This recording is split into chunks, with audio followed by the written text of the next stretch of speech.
Section 1. You will hear a conversation between an international student and the accommodation department. First, you have some time to look at questions 1 to 3.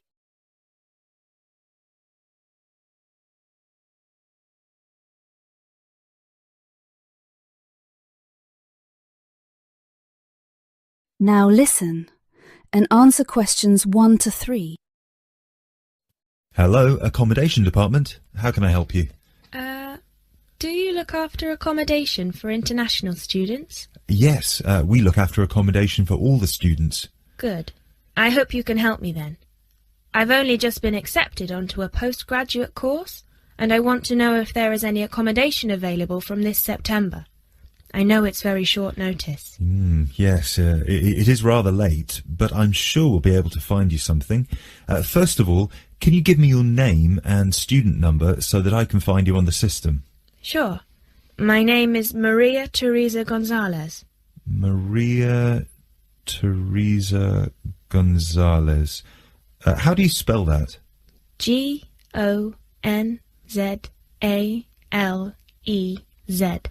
Thank you. Got it.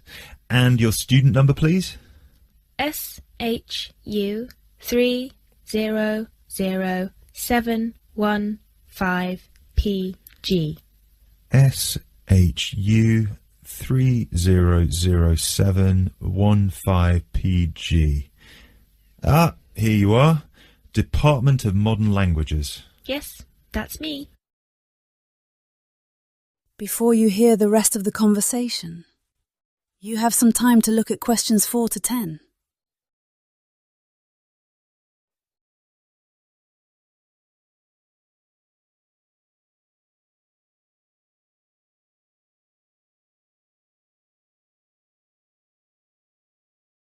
Now listen and answer questions 4 to 10. Okay, now there are several options for postgraduate students. Firstly, there is the Trigon. This is a new block near to the station and not far from the main campus. Accommodation is what we call cluster accommodation. What does that mean? There's a small group of rooms, usually 6, each with its own bathroom clustered around a lounge kitchen area which is shared. Oh, I see. That sounds good. They are very popular. The price for these is £99 per week, and we do have some availability left. However, for postgraduate students, there are other options.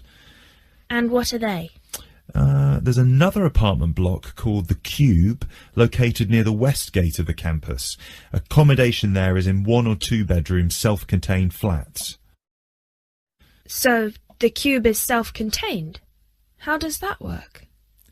Well, basically, they're just like ordinary apartments. Each apartment has 1 or 2 study bedrooms with ensuite bathroom, a lounge and a kitchen.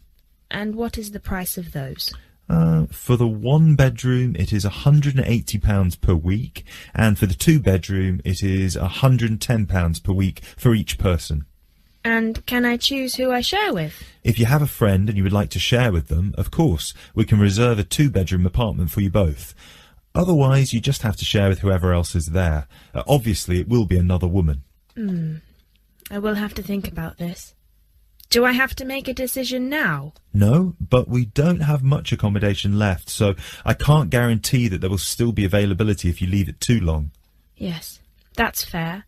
I have a friend in the management department who might like to share. I will speak with her and get back to you this afternoon. Okay, fine. Do let us know as soon as you can. I will do. Thanks for all your help. My pleasure. Bye. Bye. That is the end of section 1. You now have half a minute to check your answers.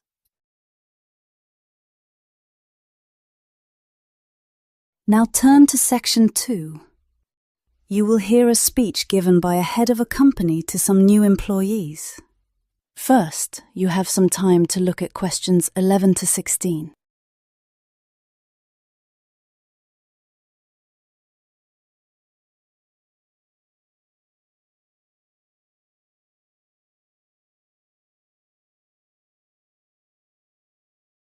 Now listen and answer questions 11 to 16. First of all, a warm welcome to Barker's Country Safaris. We're delighted to have you all on board for this season. I know you've all been told a bit about the company when you had your job interview, but I thought it would be worth telling you a bit more about ourselves. Barker's was set up 10 years ago by myself, John, and my then girlfriend and now wife, Nancy. We started it initially just as a hobby. We felt that there was a good opportunity to share our love of the countryside in this part of the world with the many visitors who come here. As you know, most people come for the beaches in the summer, but there is so much more to the region, and this is what we wanted to exploit.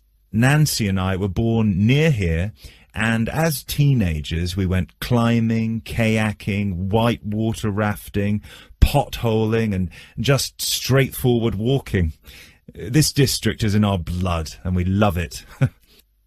While we were still at university, we started taking small groups of visitors out into the national park in Nancy's brother's old Land Rover. We'd drive them around the back lanes and into the forest. We'd also organise rock climbing tours for friends of friends. Then, each year, without us having to advertise, people came back to us to ask for more excursions and trips.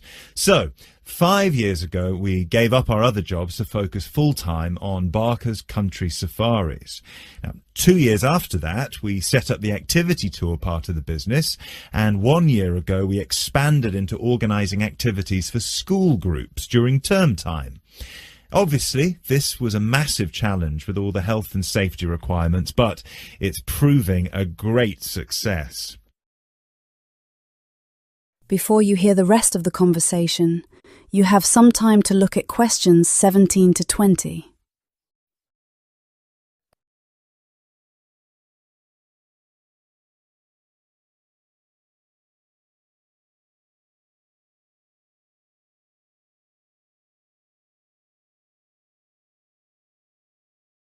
Now listen and answer questions 17 to 20. Anyway, we'll certainly not be dealing with school parties during the summer holidays. Our clients for the next 3 months are mostly family parties or groups of friends, and I'd like to talk a bit now about the tours we offer and what your responsibilities will be. Our most popular excursion is the Woodland Tour and Trail. Now, often this is sold out and we have all of our 10 jeeps in convoy with 8 people in each jeep. It's a lot of fun. These tours really offer a taster of what we can provide. So as both driver and guide, it is important that you do a good job here so they come back for the bigger tours. I will talk about the commission package later. As the summer days are so long, we have 3 tours each day, but you will not be expected to work on more than 2 of them. Morning tours start at 8 a.m. and go to midday. Afternoon tours are from 2 p.m. to 6 p.m. and then evening ones 7 p.m. to 11 p.m. All the tours follow the same route, and you should have made yourselves familiar with all the key information. This was provided to you in the information pack you were sent when you accepted the job offer. This is important, so if you haven't had time yet, please do so now. Our second most popular tour is the Family Exclusive. Now, this tour is for the whole day and for only 1 group. Usually it is just 1 jeep, but sometimes there are 2 if the party is large. These tours go from 10 a.m. till 5 p.m. and include lunch at the Brown Bear in Lower Middleton. We have a number of different routes for these tours, as we don't want our premium clients being made to feel that they are part of a large package deal. You'll be told which route to take with your weekly schedule. Now, I'd like to move on to these specialty tour packages. These are the ones that we are keen to book people on once they've done the Woodland Tour and Trail trip. That is the end of section 2. You now have half a minute to check your answers. Now turn to section 3. Section 3. You will hear a conversation between 2 students on a project they are working on together. First, you have some time to look at questions 21 to 27.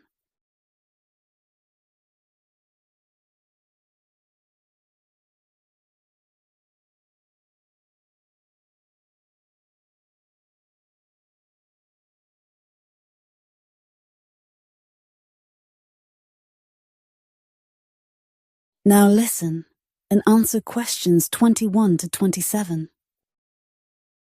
Hey, Jess. Glad you could make it. We've got a lot to discuss. Hi, Matt. Yes, sorry I'm a bit late. I did bring all my notes with me. Yes, me too. Where shall we start? Well, I think it would be a good idea to clarify our objectives just one more time. Yes, good idea. Okay, here we are. We need to record, photograph, and identify the plant species in 10 1-square-meter plots. Does it say anything about where these plots should be and how they should be laid out? Ah, here it is. It says that all the plots need to be no more than 10 meters apart. And how do we choose them? Ah, this is the fun part. I remember this. Here we are. Make a 1-meter square frame using bamboo sticks available from the department stores. Yes, we've already done that. I know, I'm just reading the whole section. Okay. One person stands roughly in the middle of the chosen area and throws the frame. The other person uses a tape to mark out the square where the frame landed and returns frame to thrower. The thrower then turns a few degrees on the spot and throws again. The thrower must turn slightly after each throw and vary the force of the throw until after the 10th throw they are pointing in almost the same direction as the first. That sounds a bit complicated. That's only because it's all in writing. It's just a simple throw, turn, throw, turn, throw, turn until we have 10 squares. And I guess you want to do the throwing. Well, if you don't mind. I'm sure you'll be more accurate at marking the squares. Yes, I am sure I am, and I'm sure you've got a stronger throwing arm. Before you hear the rest of the conversation, you have some time to look at questions 28 to 30.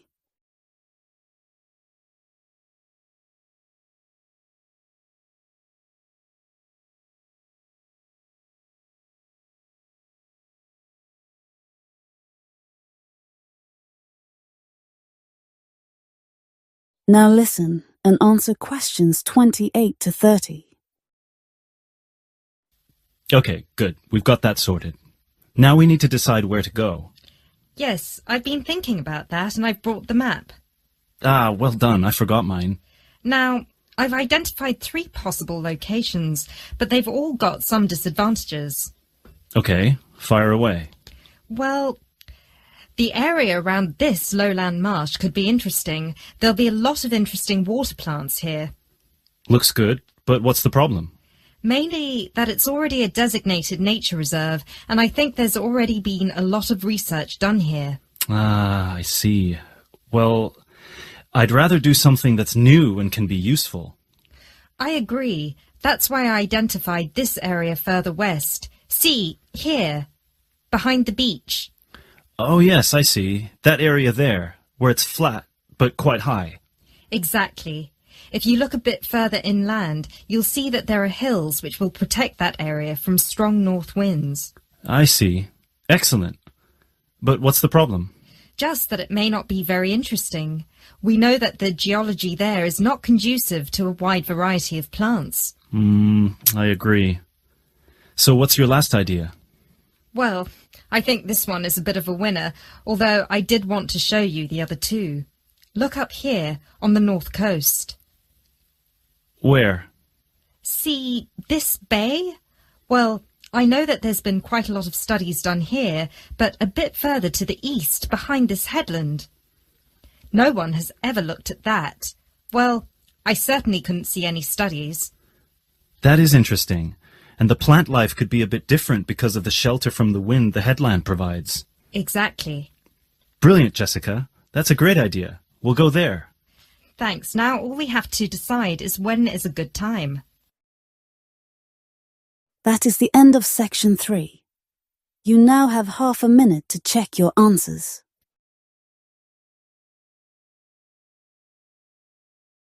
Now turn to section 4 Section 4. You will hear a lecture about geotourism. First, you have some time to look at questions 31 to 34.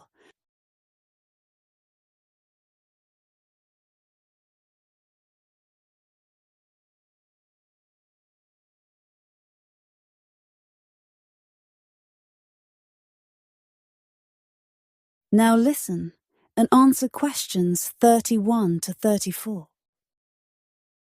Now, I'd like to move on to talk about something called geotourism. Geotourism is very basically leveraging the benefits of tourism for local communities.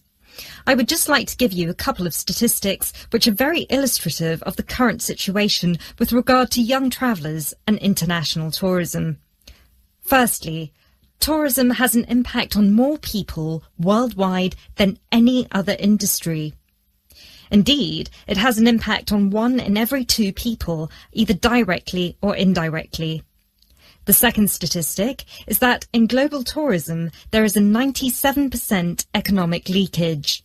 This means that if you spend £100 on going on holiday, normally only £3 of that money will actually reach the people who are giving you the services and the accommodation, for example, in the destination.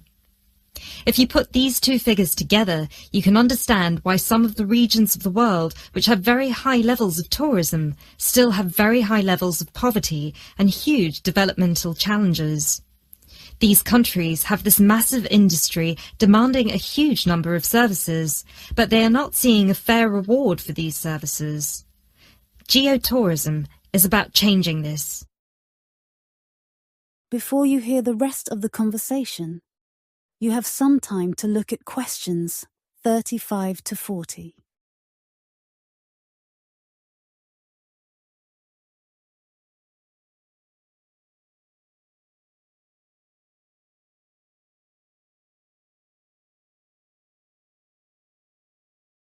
Now listen and answer questions 35 to 40.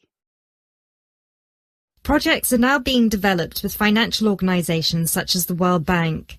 One of these involves developing a technology platform which is bringing grassroots travel products such as hotels, locally owned hotels, not global chains, very locally owned tour operators to the international travel market, therefore avoiding the middlemen.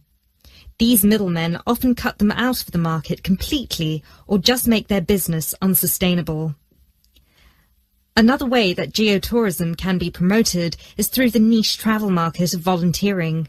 These days, a significant number of older teenagers want to spend a gap year, either between school and university, or university and employment.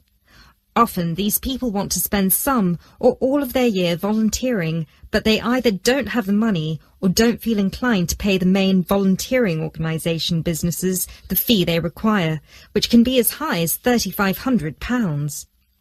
What they are looking for is an organisation who can connect them with people on the ground, who can suggest worthwhile local projects. So, this is a real win-win scenario. The organisers charge a small flat fee, which then goes to the local contact. Thus, the local contact gets a very good commission just for one customer. The customer is also saving a large amount of money and time, both of which they can give to the projects they end up working on. There is still quite a long way to go before poverty in the most popular of tourist areas is eradicated, but a focus on this type of geotourism could provide an answer. That is the end of section 4. You now have half a minute to check your answers.